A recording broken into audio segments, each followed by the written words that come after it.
Explain to us what has happened between you and the Trump administration today over this demand for the call transcript. Well, thanks for having me, Jonathan. So a few days ago on the floor, I called for the release of the transcript. And as I described it, there were a couple of phone calls that I reviewed during my time on the White House National Security Council staff that were particularly disturbing with foreign leaders that the president had. One of them was the Ukraine call. And as we know, the actions in that call resulted in the president's impeachment. And the second one was the call with MBS, Mohammed bin Salman, the leader of Saudi Arabia, that had ordered the kill capture of Jamal Khashoggi, a Washington Post reporter, a resident of Virginia. When I heard that call, I was shocked by that call. However, the president's actions in inviting MBS, who had been a pariah, a global pariah, to the White House, and then whitewashing, trying to change history, were outrageous. And I could not keep quiet, having heard that behavior. I'm a realist. I acknowledge that we have to have relations with sometimes unsavory folks, but we can't whitewash and erase history from who they are and the terrible things that they've done. So, Congressman, what are the next steps you're considering to fight back? So what we've done since the floor speech, we have sent a letter to the president, co-signed by 37 of my colleagues, demanding for the release of the transcript. This morning, we had a press conference with Hanan Khashoggi, the spouse of the murdered Washington Times reporter. And I will tell you, as a former prosecutor, I can see the trauma that this woman, this widow, has gone through. Her husband was brutally murdered. And as you recall, Jonathan, there was audio actually released of the murder. We can hear the screams of this man as he was being murdered by Saudi agents as a heinous act. And she spoke very powerfully, demanding transparency. We will continue to demand transparency. I can tell you, I've also had conversations with senior leaders in the caucus, and that this will start to expand to be a caucus-wide effort. We're going to continue to pressure the administration to release the files. They released the Ukraine transcript. The president made a decision to release the transcript as an act of transparency. If he's got nothing to hide, he should have released this transcript as well. Congressman Vindman, maybe some folks don't know, you are a retired Army colonel. What did you make of Trump's comments today about what he said in those posts calling for the execution of 6 Democrats who urged service members to disobey illegal orders? Well, first of all, outrageous, unacceptable behavior. The president is actually the biggest accelerant into political violence that we have in the country right now. Instead of taking down the rhetoric, taking down the temperature, he throws accelerant on already burning fire. So unacceptable. These are the 6 members that spoke are patriots. They have sworn an oath to defend the Constitution, both in uniform and in the national security establishment. And what they did was restate the law. The law says that service members have an obligation, a duty to not obey illegal orders.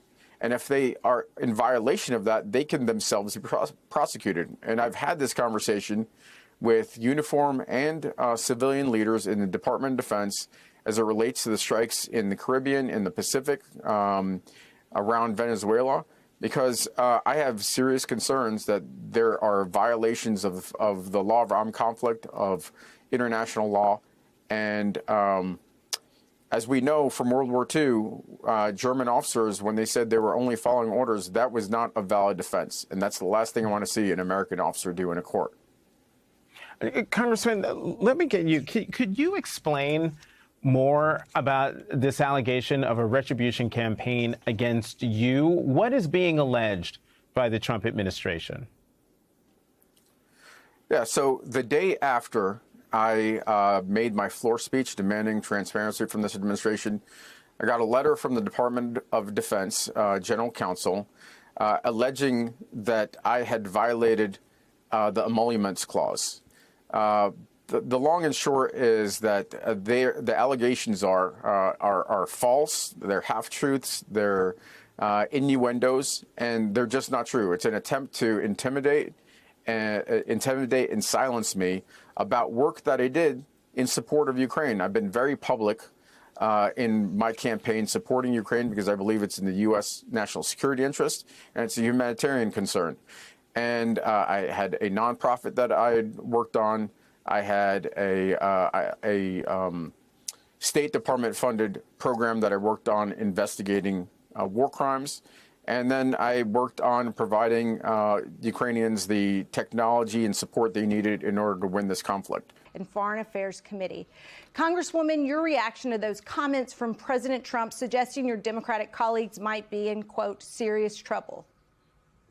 Well, first of all, and it's good to see you all. First of all, it's a great hypocrisy because, and a number of lies that he's telling.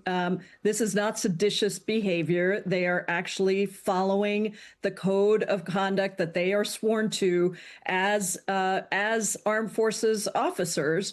And I think what was being said in that video is just remember your duty to the Constitution, which is above and beyond anything else.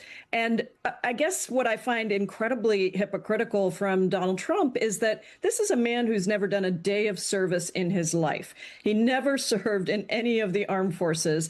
And he is calling out these individuals who made the video and all the people who are part of the armed forces simply for doing their job. And you know, on top of that, it's incredibly dangerous to have this threat from the White House and to have people in the Republican Party brush it off as if it's nothing. I mean, he called for sitting members of Congress to be hanged. And as somebody who has had a Republican state elected official call for my hanging and execution, I understand exactly the danger that comes from that, and the death threats that have followed to my colleagues has been incredible, dangerous, outrageous.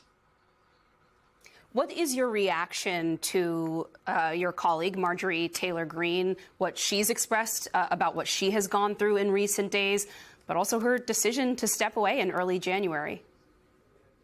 Well, again, this is somebody, Marjorie Taylor Greene has often said incredibly dangerous things that have resulted in death threats to some of my colleagues, including Ilhan Omar and others. And I think Jasmine Crockett, you know, there are a number of people. And I think that I'm always willing to open my heart to somebody who has a change of heart, who recognizes their behavior is wrong. We're Democrats. We believe in redemption.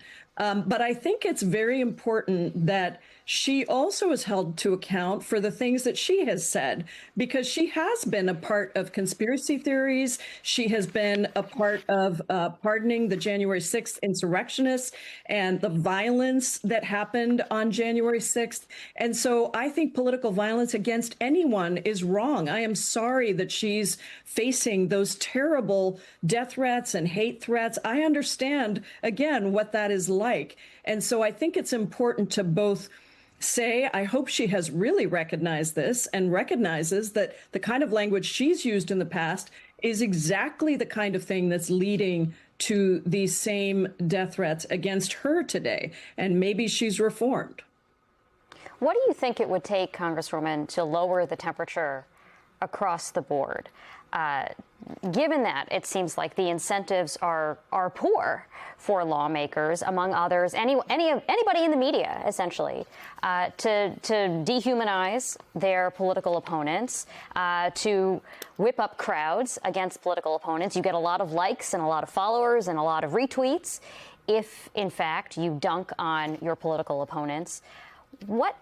How could we change the incentive system, given that it seems like the way you build clout, the way you raise your profile is by trying to humiliate or degrade in so many circumstances? Well, there's two pieces to this. One is who is at the top that is modeling behavior. That has always been important throughout the history of this country. And we need to have people in the White House, in Congress, who do not do this kind of thing. Trump's movement keeps disintegrating because he tries to make enemies of everyone. And it's why there's less enthusiasm about him than ever before. Right? And it's because he's making enemies of Democrats, yes, but specifically veterans, the military. He's making enemies of the media. He's making enemies of Republicans that actually, when they, because, like, look, some Republicans actually did really sincerely want to open the Epstein files. They really sincerely did. Like, they really did. Maybe it was just out of political expediency because they thought they could get the Democrats to, but they really did think it should be open. They really thought, we're going to expose the deep state. We're going to expose the Clintons and the Bill Gates and Republicans too. And it turns out that, well, we don't know everything. What we do know is it looks like Donald is on that list too. And as a lot of them were like, well, I guess we got to open it still. And if Donald Trump is guilty, then he is, but we want to know the truth. And Trump's alienated those people. I've never seen him besieged so much from so many directions. And this is what's really important. One thing Trump's often been able to do is, like, have most of the country hate him, but protect his rear. Like protect his back flank. Right? So that he could always kind of just push against anybody that isn't on the right. But now Trump's angered everybody. Now both flanks are exposed. Not only do moderates and progressives dislike him, as they always have, but now conservatives do, or at least some of them. Often for different reasons, but they dislike him too. Trump is surrounded. There's no way out.